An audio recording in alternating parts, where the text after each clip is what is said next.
Blackstone Publishing presents BLM, The Making of a New Marxist Revolution by Mike Gonzalez.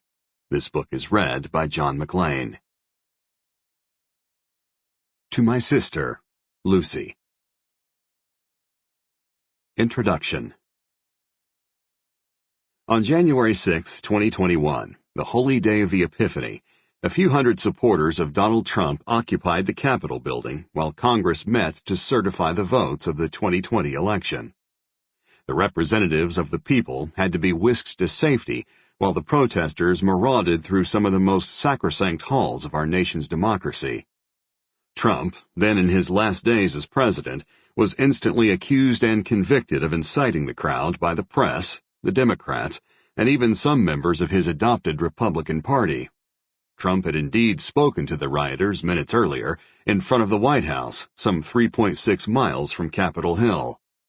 I know that everyone here will soon be marching over to the Capitol building to peacefully and patriotically make your voices heard, he told them.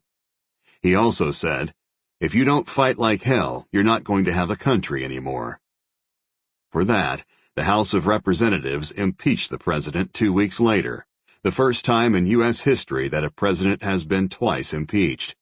Trump was later acquitted by the Senate. The January 6th attack certainly was disturbing. An unruly mob of buffoons had invaded the People's House and threatened America's elected representatives, sending a signal to the nation and the world that something wasn't quite right with the country. This was, moreover, a political attack.